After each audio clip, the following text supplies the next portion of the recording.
क्या आपको एकिलिस याद है? ट्रॉय का वो खौफनाक योद्धा जो एक ही छलांग में दुश्मन कमांडर की गर्दन तोड़ देता था और पूरी सेना उसे देखकर सन्न रह जाती थी। क्या आपको रोमन जनरल मैक्सिमस याद है? वही जो ग्लेडिएटर के खूनी अखाड़े में प्रतिशोध की आग में जल उठा था। या फिर ग्रीक पौराणिक कथाओं का वो डेमी गॉड अर्ध देवता हरक्यूलिस जिसने 12 असंभव कार्यों 12 लेबर्स का बोझ अपने कंधों पर उठाया था। जी हाँ, इंटरनेट और हॉलीवुड की बदौलत हम सब कमोबेश उन्हें जानते हैं, पहचानते हैं और कुछ तो उनकी प्रशंसा भी करते हैं। कल्पना की कूची से रंगे इन योद्धाओं की कहानियां हमें रोमांचित कर देती हैं। हम पौराणिक कथाओं के मनगढ़ंत झूठ को सच मानकर सिहर उठते हैं। लेकिन आज मैं आपको एक ऐसे मुस्लिम योद्धा की कहानी सुनाऊंगा जो कोई मिथक नहीं बल्कि हकीकत है, कोई कल्पना नहीं बल्कि इतिहास है। फिर भी उनकी वीरता की गाथा सुनकर आपको लग सकता है कि ये कोई परी कथा है। वो अकेले ही दुश्मन के खेमे में घुस जाते थे और तबाही मचाकर बिना किसी खरोच के वापस लौट आते थे। जब दुश्मन के कवचधारी जनरल उन्हें द्वंद्व युद्ध के लिए ललकारते तो वो पूरी तरह से खुले बदन सामने आ जाते थे। न कोई कवच, न हेलमेट, यहाँ तक कि शरीर के ऊपरी हिस्से पर कपड़े का एक टुकड़ा भी नहीं। समकालीन रोमन कमांडर जो धरती पर किसी से नहीं डलते थे, उनका नाम सुनते ही कांपने लगते थे। वो नाम था दिरार इब्न अल अजवर, एक खुले बदन वाला बेपरवाह और बेहद बहादुर मुस्लिम योद्धा जिसकी वीरता की तुलना आप केवल खालिद बिन वलीद से कर सकते हैं। हमारी आज की कहानी में हम दिरार के साहसी अभियानों के उन अद्भुत किस्सों को शामिल करेंगे जो आपको रोमांचित और आश्चर्यचकित कर देंगे। बुसरा की लड़ाई, द बैटल ऑफ बोसरा। मुस्लिम सेना सीरिया के बुसरा शहर में रोमन सेना के खिलाफ भीषण युद्ध में उलझी हुई थी। उस समय के सबसे आधुनिक हथियारों से लैस रोमन सेना के पास अनगिनत सैनिक थे। इसके विपरीत मुसलमानों की संख्या केवल 4000 थी। मुसलमान एक असमान प्रतिद्वंद्वी के खिलाफ जान की बाजी लगाकर लड़ रहे थे। लेकिन जैसे जैसे समय बीतता गया, युद्ध का पासा रोमनों के पक्ष में पलटने लगा। अपनी विशाल संख्या के भरोसे वे आगे बढ़े, मुस्लिम सेना को चारों तरफ से घेर लिया और धीरे धीरे एक भयानक नरसंहार शुरू कर दिया। मुस्लिम सेना मौत के कुएं के मुहाने पर खड़ी थी। जब 4000 मुस्लिम योद्धाओं की शहादत केवल समय की बात लग रही थी, ठीक तभी दूर क्षितिज पर घुड़सवारों का एक दल दिखाई दिया। हजारों अरबी घोड़े युद्ध के मैदान की ओर दौड़ रहे थे। उनके टापों की आवाज गूंज रही थी। सबके सामने नंगी तलवार लहराते हुए इस बल का नेतृत्व कर रहे थे। जैसे ही वो करीब आए, सबने उन्हें पहचान लिया। वो थे अल्लाह की तलवार सैफुल्लाह खालिद बिन वलीद रदियल्लाहु अन्हा। इस नई ताकत के आने से मुस्लिम सेना में जान आ गई। घायल पस्त योद्धा नए जोश के साथ विरोधियों पर टूट पड़े। उन्होंने रोमन खेमों पर जबरदस्त प्रहार किया। दूसरी तरफ जो रोमन छोटी सी मुस्लिम सेना को सब्जियों की तरह काटने का सपना देख रहे थे, उनका वो सपना बुरे सपने में बदल गया। वे मुस्लिम घुड़सवारों की तलवारों के नीचे ढेर होने लगे। अंततः वे किले की ओर भाग गए और अंदर से दरवाजे बंद करके अस्थायी राहत पाई। एक किंवदंती का जन्म। जुलाई 634 ईस्वी में सीरिया के बुसरा शहर में लड़ा गया युद्ध बुसरा की लड़ाई के नाम से जाना जाता है। यद्यपि संयुक्त मुस्लिम सेना का नेतृत्व हजरत खालिद बिन वलीद रदियल्लाहु कर रहे थे, लेकिन उस खून से सने मैदान में एक और साहसी मुस्लिम कमांडर नायक बनकर उभरा, जिसने उस दिन अल्लाह की तलवार को भी पीछे छोड़ दिया। उस दिन उन्होंने ऐसा कारनामा कर दिखाया जिसे देखने के लिए न तो रोमन और न ही मुसलमान तैयार थे। वो मुस्लिम सेना के बाएं हिस्से के कमांडर थे। उनका नाम दिरार इब्न अल अजवर रदियल्लाहु अन्हा। वो कवच पहनकर लड़ रहे थे, लेकिन जुलाई की भीषण गर्मी में लोहे का कवच असहनीय रूप से गर्म हो गया था। बेचैनी महसूस होने पर उन्होंने अंततः कवच उतार दिया, जिससे उन्हें काफी हल्का महसूस हुआ। फिर जोश में आकर उन्होंने अपना कुर्ता भी उतार दिया और पूरी तरह से असुरक्षित होकर दुश्मन की लाइनों में घुस गए। इसी अवस्था में वो गरजे और रोमन योद्धाओं का सामना किया। एक के बाद एक उन्होंने 4 घुड़सवारों फिर 6 पैदल सैनिकों को मार गिराया। एक ऐसे भयंकर रूप को देखकर एक योद्धा जो कमर से ऊपर नंगा था, रोमन और यहाँ तक कि मुसलमान भी आश्चर्यचकित रह गए। हजरत दिरार का ये अविश्वसनीय कारनामा जल्द ही सीरिया के कोने कोने में फैल गया। रोमन सेना के तंबुओं में इस अर्धनग्न उन्माद योद्धा की चर्चा होने लगी। बुसरा शहर की इस लड़ाई के माध्यम से हजरत दिरार इब्न अल अजवर रदियल्लाहु अन्हा युद्ध के मैदान के एक नए नायक के रूप में उभरे। बाद की हर लड़ाई में, चाहे वो गर्मी हो या सर्दी, दिन का उजाला हो या रात का अंधेरा, दिरार इसी अजीब भेष में मैदान में दिखाई देते। लोग जितना भूत को देखकर डरते थे, उससे कहीं ज्यादा रोमन उनके खुले बदन को देखकर खौफ खाते थे। दिरार एक लंबे छर्रहे बदन वाला युवक था। युद्ध के मैदान में उनका उत्साह कभी कम नहीं होता था। उन्होंने कभी खतरे की परवाह नहीं की। उनका असीम उत्साह एक थके हुए सैनिक को भी हाथ में तलवार लेकर युद्ध में कूदने के लिए प्रेरित कर देता था। अगर आप इस्लाम के इतिहास में पारसी और रोमन साम्राज्यों के खिलाफ वीर संघर्षों का मूल्यांकन करेंगे तो आप हजरत दिरार के साहस और व्यक्तिगत युद्ध कौशल की तुलना केवल खालिद से कर सकते हैं। सबसे खतरनाक मिशनों के लिए कमांडर के रूप में दिरार खालिद की पहली पसंद थे। इसीलिए उन्हें खालिद बिन वलीद का दाहिना हाथ कहा जाता है। पश्चिमी इतिहास में उन्हें बेर चेस्टेड वॉरियर या बेर चेस्टेड चैंपियन कहा गया है। अजनादैन का नंगा शैतान।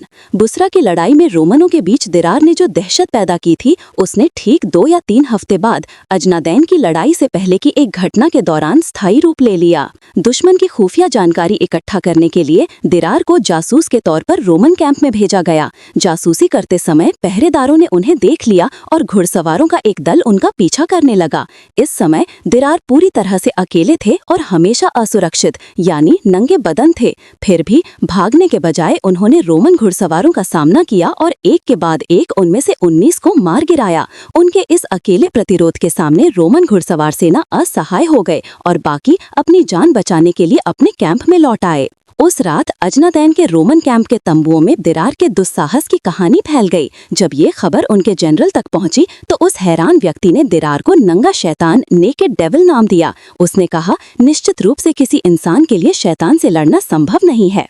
कुछ दिनों बाद 30 जुलाई 634 ईस्वी को अजनादैन के मैदान में दोनों सेनाएं आमने सामने हुईं। एक तरफ खालिद बिन वलीद के नेतृत्व में 32,000 मुसलमान थे, दूसरी तरफ 90,000 ईसाई यानी रोमन योद्धा जिनका नेतृत्व होम्स के गवर्नर वरदान कर रहे थे। युद्ध का पहला वार रोमनों की तरफ से हुआ। उनके पास दुनिया के सबसे आधुनिक धनुष और गुलेल थे। इन मशीनों के साथ उन्होंने काफी दूर से मुसलमानों पर तीरों और पत्थरों की बारिश शुरू कर दी। जवाब में मुसलमानों ने भी तीर चलाए, लेकिन उनके उपकरण उतने अधिक अच्छे नहीं थे। नतीजतन उनके तीर रोमन लाइनों तक पहुंचने में असमर्थ रहे। रोमन तीरंदाजों और गुलेरों का ये आक्रमण कई घंटों तक जारी रहा। कई मुसलमान शहीद हो गए और सैकड़ों योद्धा घायल हो गए। चूंकि मुसलमानों के पास इसका मुकाबला करने का कोई साधन नहीं था, इसलिए मुस्लिम कमांडर आगे बढ़कर भालों और तलवारों से रोमनों का सामना करना चाहते थे। लेकिन उनके कमांडर इन चीफ खालिद रदियल्लाहु ने उन्हें वो अनुमति नहीं दी। वो इतनी विशाल सेना के खिलाफ किसी भी अनप्लान्ड अटैक का रिस्क उठाने को तैयार नहीं थे। इसी तरह कई लंबे घंटे बीत गए। रोमन गुलेलों और तीरों के हमलों से मुसलमानों के हताहते की संख्या बढ़ती रही। चैंपियंस का द्वंद्व युद्ध। इस लड़ाई में दिरार इब्न अल अजवर मुस्लिम सेना में एक विंग कमांडर थे। वो इस अगतिविधि से अधीर हो गए। खालिद के पास आकर उन्होंने कहा, हे सेनापति, हम निश्चित रूप से जानते हैं कि अल्लाह की मदद हमारे साथ है। इसके बावजूद हम किसका इंतजार कर रहे हैं? खालिद ने कहा, तुम देख ही रहे हो कि उनकी संख्या कितनी बड़ी है। मैं बिना योजना के हमला करके मुस्लिम सेना को खतरे में नहीं डाल सकता, बल्कि हमें एक मुनासिब समय का इंतजार करना चाहिए। दिरार ने कहा, अल्लाह की कसम, हमारी गतिविधि को देखकर वे सोचेंगे कि हम उनसे डर रहे हैं। अनुमति दे और हम सब एक साथ हमला करेंगे। दिरार की बेचैनी देखकर खालिद ने थोड़ी देर सोचा। फिर उन्होंने फैसला किया कि वो दिरार का इस्तेमाल करके पहला वार करेंगे और यदि संभव हो तो उनके माध्यम से एक चौतरफा आक्रमण के लिए सही माहौल बनाएंगे। उन्होंने कहा, मैं सभी को अनुमति नहीं दे सकता, लेकिन मैं तुम्हें अनुमति दे सकता हूँ। तुम जा सकते हो और उन्हें द्वंद्व युद्ध के लिए चुनौती दे सकते हो। ये सुनकर दिरार बहुत खुश हुए, जैसे कि उन्हें अपने मन मुताबिक काम मिल गया हो। वो तुरंत अपने घोड़े के साथ आगे बढ़े। इस समय रोमन तीरों से खुद को बचाने के लिए उन्होंने एक ढाल ले रखी थी, कवच पहना था और सर पर हेलमेट था। संक्षेप में वो सब कुछ साथ ले जा रहे थे। इस कारण अगला मुस्लिम योद्धा कौन है ये पता नहीं चल सका था। दोनों सेनाओं के बीच के मैदान में पहुंचकर दिरार गरजे और उन्हें द्वंद्व युद्ध के लिए चुनौती दी। इस समय पॉलस नाम का एक रोमन कमांडर आगे बढ़ा। जब दोनों आमने सामने खड़े हुए तो दिरार ने अपना कवच, हेलमेट और सर्क उतार दी। ये नजारा देखकर पॉलस की रूह कांप गई। उसने इस नंगे बदन वाले मुस्लिम नायक के विनाशकारी व्यवहार के बारे में कई बार सुना था। लड़ाई शुरू होने से पहले ही उसने अपना मनोबल खो दिया और दिरार ने उसे 1 मिनट के भीतर खत्म कर दिया। इधर पूरी रोमन सेना के कमांडर इन चीफ वर्दान अपनी जगह से ये दृश्य देख रहे थे। पिछली लड़ाई में दिरार ने वर्दान के एक बेटे को मार डाला था। वर्दान ने अपने सहायकों को बुलाया और पूछा, क्या ये वही बद्दू है जिसने मेरे बेटे को मारा था? उन्होंने कहा, हाँ, ये वही आदमी है। वर्दान ने पूछा, तुम में से कौन मेरे बेटे की मौत का बदला ले सकता है? पेट्रोस नामरा एक और बहादुर कमांडर आगे बढ़ा और कहा, मैं आपकी ओर से बदला लेने को तैयार हूँ। वरदान ने कहा, तो जाओ, जब तुम वापस आओगे तो मैं तुम्हें तुम्हारी कल्पना से भी बड़ा इनाम दूंगा। जैसे ही पेट्रोस आगे बढ़ा, वरदान उसके लिए ईसा मसीह जीसस से प्रार्थना करने लगे। लेकिन कुछ ही मिनटों बाद दिरार ने उसे मार डाला और नए सिरे से गर्जना शुरू कर दी।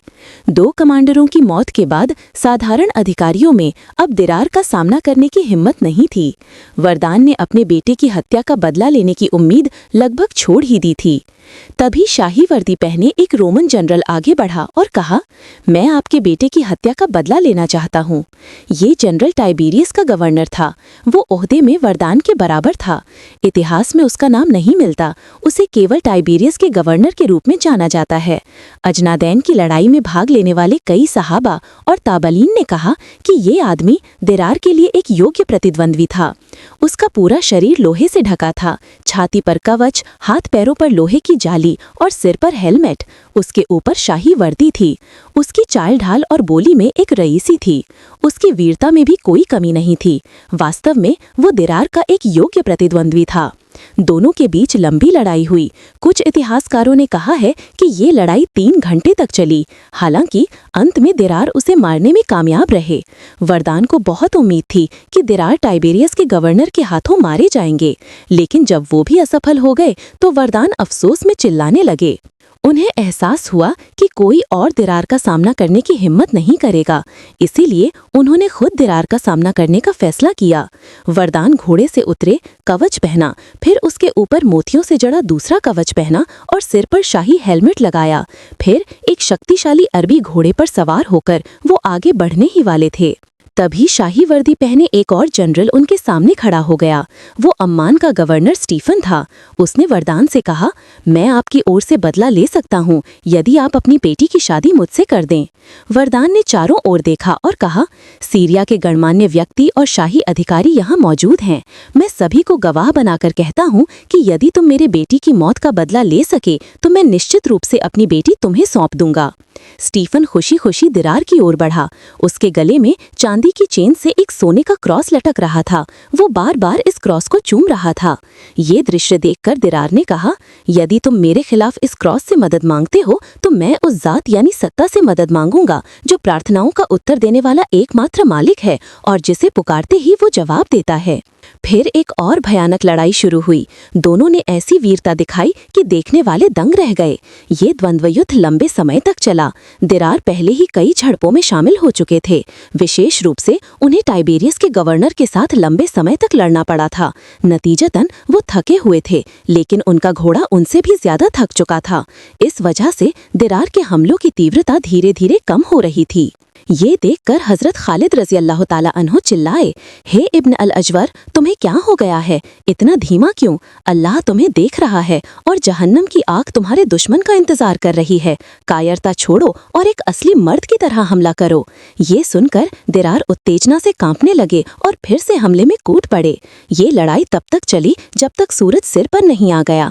तब तक स्टीफन का घोड़ा भी थक चुका था। दूसरी ओर दिरार का घोड़ा मुश्किल से हिल पा रहा था। अचानक दिरार ने देखा कि स्टीफन का एक गुलाम उसके लिए नया घोड़ा लेकर युद्ध के मैदान में प्रवेश कर रहा है। दिरार ने तब अपने घोड़े से कहा, थोड़ा और सब्र करो, वरना मैं पैगंबर सल्लल्लाहु अलैहि वसल्लम के रोजे के सामने तुम्हारी शिकायत करूंगा। ये सुनकर घोड़े ने जोर से हिनहिनाया। दिरार ने उसे गुलाम की तरफ दौड़ाया, एक भाले के वार से उसे मार डाला और ताज़ा घोड़ा छीन लिया। इससे पहले कि स्टीफन कुछ समझ पाता, पलक झपकते ही पूरी घटना घट गई। दिरार नए घोड़े पर सवार हुए और अपने थके हुए घोड़े को मुस्लिम कैंप की ओर भेज दिया। जब वरदान ने दूर से ये नजारा देखा तो वो समझ गया कि कि स्टीफन का समय भी पूरा हो चुका है। वो चिल्लाया, इस शैतान ने मुझे पागल कर दिया है। अगर मैं आज इसे नहीं मारता तो मैं खुद बर्बाद हो जाऊंगा। फिर द्वंद्व युद्ध के नियमों का उल्लंघन करते हुए वरदान 10 और योद्धाओं के साथ युद्ध के मैदान में प्रवेश कर गया। दिरार ने देखा कि घुड़सवारों का एक समूह स्टीफन की मदद के लिए दौड़ रहा है। उन्होंने अकेले ही उन सबका सामना करने की तैयारी की। इस बीच ये दृश्य खालिद की नजर में भी आ गया। उन्होंने देखा कि एक शाही मुकुट पहने व्यक्ति के नेतृत्व में रोमन योद्धाओं का एक समूह युद्ध के मैदान में प्रवेश कर रहे हैं। खालिद समझ गए कि ये रोमन सेना का कमांडर इन चीफ ही होगा। वो तुरंत 10 चुनिंदा मुसलमानों के साथ युद्ध के मैदान की ओर दौड़ पड़े। वहां पहुंचकर खालिद चिल्लाए, हे इब्न अल अजवर, काफिरों से मत डरो, अल्लाह की मदद तुम तक पहुंच गई है। खालिद के नेतृत्व में 10 मुस्लिम घुड़सवारों का आगमन देखकर वरदान डर गया। वो अपने आदमियों के साथ पीछे हट गया, लेकिन चूंकि स्टीफन का घोड़ा कमजोर था वो जल्दी नहीं हट सका। इधर मौत के डर ने स्टीफन को जकड़ दिया था। उसने किसी भी तरह भागने का फैसला किया। घोड़े से कूदकर वो रोमन कैंप की ओर भागने लगा। दिरार नए घोड़े के साथ उसका पीछा किया। पास आकर उन्होंने स्टीफन को उसके कमरबंद से ऊपर उठाया और जमीन पर पटक दिया। स्टीफन तब डर के मारे चिल्लाया, दूर खड़े वरदान से मदद मांगी। रोते हुए उसने कहा, हे कमांडर, मुझे इस खतरे से बचाओ। वरदान ने कहा, हे कमबख्त, अगर मैं तुझे बचाने गया तो मुझे उन जानवरों से कौन बचाएगा। स्टीफन की मदद के लिए कोई आगे नहीं आया। दिरार का भाला उसके पेट को चीर गया। वो आदमी इतनी जोर से चिल्लाया कि दोनों सेनाओं के हर सैनिक ने उस दर्दनाक चीख को सुना। मुसलमानों ने तकबीर यानी अल्लाह अकबर का नारा लगाया, जबकि वहां मौजूद 90,000 रोमन योद्धाओं को निराशा और सन्नाटे ने घेर लिया। खालिद रजी अल्लाह ताला अन्हों ने कहा था कि वो रोमनों पर टूट पड़ने के लिए उपयुक्त समय का इंतजार कर रहे थे। ऐसा लग रहा था मानो वो इसी पल का इंतजार कर रहे थे। खालिद ने अपनी सेना को एक साथ विरोधी पर हमला करने का आदेश दिया। एक भीषण संघर्ष शुरू हुआ। एक तरफ संख्या में कम लेकिन उच्च मनोबल वाली मुस्लिम सेना थी, दूसरी तरफ संख्या में विशाल लेकिन मनोबल खो चुकी रोमन सेना। रोमन योद्धा मूल रूप से द्वंद्व युद्धों में अकेले हजरत दिरार की वीरता ने ही दोनों सेनाओं के मनोबल में ये अंतर पैदा कर दिया था। कहानी अधूरी रह जाएगी अगर हम ये उल्लेख न करें कि युद्ध के मुख्य चरण के दौरान उन्होंने क्या किया। जब दोनों सेनाएं एक दूसरे की ओर दौड़ रही थीं, तो दिरार ने रोमन कमांडर पॉलस के कपड़े और कवच पहन लिए, जिसे उन्होंने द्वंद्व युद्ध में मारा था। उन्होंने अपने सिर पर पॉलस का हेलमेट भी पहन लिया ताकि वो पूरी तरह एक रोमन योद्धा की तरह दिखें। साथ ही उन्होंने अपने घोड़े को मारे गए रोमन कमांडर पेट्रोस के साथ सज्जा से ढक दिया। फिर वो रोमन सेना के बीच में घुसकर हल्के भाले से हमला करना शुरू कर दिया। रोमनों को एहसास हुआ कि वो मुसलमानों में से एक हैं। उन्होंने उन पर पत्थर और तीर फेंकना शुरू कर दिया, लेकिन अल्लाह की मर्जी से दिरार को कुछ भी छू नहीं सका। उन्होंने लड़ना जारी रखा और अकेले ही ठीक 20 पैदल और 20 घुड़सवार सैनिकों को मार गिराया। युद्ध में मौजूद एक ताबाई हजरत जरीफ इब्न तारिक रजी अल्लाह ताला अन्हों ने कहा कि दिरार ने रोमन सेना में तबाही मचा दी थी। उनके साहस को देखकर दुश्मन हक्का बक्का रह गए। उन्होंने अपना हेलमेट उतार कर फेंक दिया और कहा, हे रोमनो, मैं दिरार इब्न अल अजवर हूँ। कल मैं तुम्हारे प्रति नरम था, लेकिन आज मैं तुम्हारा दुश्मन हूँ। मैं वो आदमी हूँ जिसने वरदान के बेटे हमरान को मारा है। जो अल्लाह को नकारता है उसके लिए मैं एक जानलेवा बीमारी की तरह हूँ। किसी भी समय कहीं भी मैं उसे नष्ट कर देता हूँ। उनकी पहचान जानकर भयभीत रोमन भागने लगे और दिरार उनका पीछा करते रहे, ठीक वैसे ही जैसे एक भेड़ अकेले भेड़ों के झुंड का पीछा करता है। उनकी ताकत का राज। यदि आप इतिहास पर नजर डालें तो आप देखेंगे कि एक समय था जब अरबों में इन रोमनों की आंखों में देखने की भी हिम्मत नहीं थी। फिर भी आज दिरार जैसा एक अरब रोमन सेना में ऐसी दहशत पैदा कर रहा था। यदि आप पूछें कि दिरार जैसे एक आम अरब को इतने असाधारण योद्धा में किस चीज ने बदल दिया, तो मैं आपको अजनादैन की लड़ाई से एक रात पहले की एक घटना के बारे में बताऊंगा। वरदान के बाद रोमन सेना में दूसरे सबसे बड़े कमांडर का नाम कुपकुल्लर था। युद्ध से एक रात पहले कुपकुल्लर ने एक ईसाई को मुस्लिम कैंप में घुसकर उनके बारे में जानकारी इकट्ठा करने के लिए भेजा। वह अरब ईसाई आदमी आसानी से मुस्लिम तंबुओं में घुस गया और उनके साथ घुल मिल गया। सभी ने उसे मुसलमान मान लिया। वहां एक दिन और एक रात रहने के बाद जासूस रोमन कैंप में लौट आया और कुपकुल्लर को मुस्लिम सेना के बारे में एक रिपोर्ट सौंपी।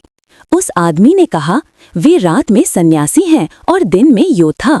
यदि उनके शासक का बेटा चोरी करता है तो उसका हाथ काट दिया जाता है, और यदि वह अवैध यौन अपराधों में लिप्त होता है तो उसे पत्थर मार मार कर मार डाला जाता है।